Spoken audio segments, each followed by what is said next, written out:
So Julie and Mick, wow. I don't really know what I can say about them. There's so many words to describe them. I turned up that day just a lost child with kind of not much going for me at that point. But they welcomed me into their home with love, open arms, a warm meal on the table. And yeah, it was a real change of scenery for me, and I kind of felt cared about and actually loved for quite a long time. So it was lovely to have that. I'd love to say that the thing that really stood out to me the most was on my first night there. I'd just shown up at the door with nothing but my suitcase, and yeah, I was ushered in, welcomed with love and respect, and also the news that I was to go to bed as soon as possible because they were taking me to Winter Wonderland in the morning. And for me, I'd never had anything like that before, so it was fantastic, and it was really exciting.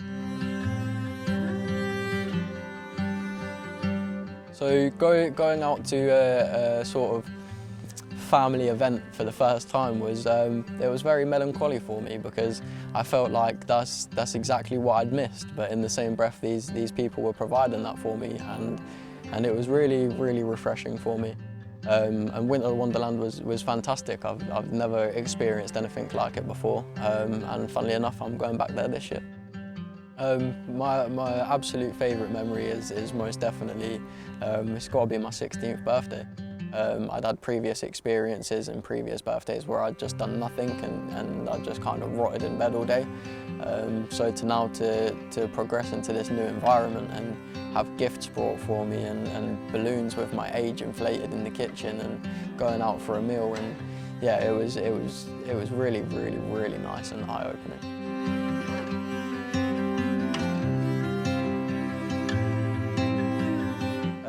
They'd listen and they'd understand where I was coming from, whether it be with a personal problem that I was experiencing, or whether it was just emotional and I really just needed somebody to talk to.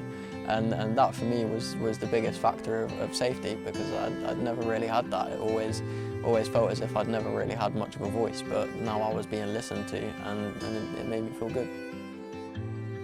Yeah, and these guys were like this immediately from the start, from the moment that I'd knocked on the door and they opened the door to me, stood there with my social worker, right until the day when they opened the door for me to leave. You know, it was really lovely, and they were very consistent. There was never a change, never a favourite, and there was very rarely any downs.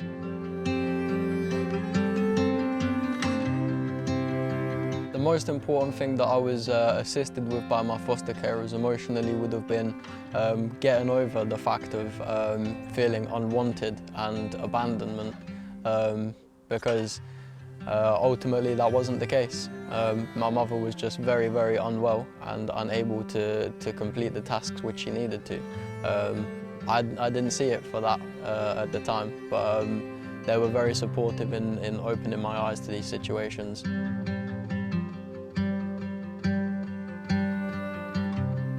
So Julie was fantastic on giving me options. She walked me through the fact that I could go back to school part-time, full-time, temporarily, whether it be finding a college course that could assist me in my maths and English and something else which I wanted to do, or whether it was to fit into the school environment and mix with some peers. So once we finished school, we'd get picked up. We were never rushed or anything. We were always allowed to say goodbye to our friends and you know, kind of relax and flow back into that no longer at school environment. We'd get home, we'd laugh, we'd joke, we'd play games, we'd get asked how our day was, we'd get listened to, and then we'd all sit down, we'd eat dinner together, and it was lovely. And then we'd all go to bed and we'd continue to proceed and do the same again the next day. And yeah, all around, if I didn't have that there, I feel like I most definitely would have given up on it, and I would have just gone back to not doing anything.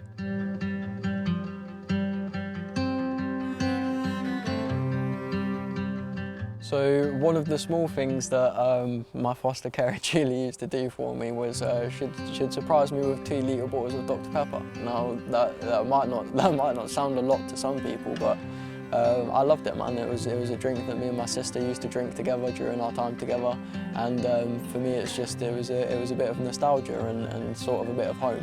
And she'd surprise me with it pretty regularly. She'd just like come upstairs and she'd have a big bottle of it and then hand me a packet of Tang Fastics and a Marvellous Creations chocolate bar. And you know, that was me. That was kind of the refresher and the kick that I needed to put a smile back on my face and keep me going. The main thing that my foster carers taught me with moving forward in life is love and respect. 100%. You should always treat people with the same love and respect that you expect to be given towards you, because you ultimately never really truly know what's going on inside somebody's head, or what they're dealing with, or what they may be going through. So a friendly face, a couple of ears to listen, and maybe a shoulder to cry on never ever goes amiss. And you should always welcome people with that.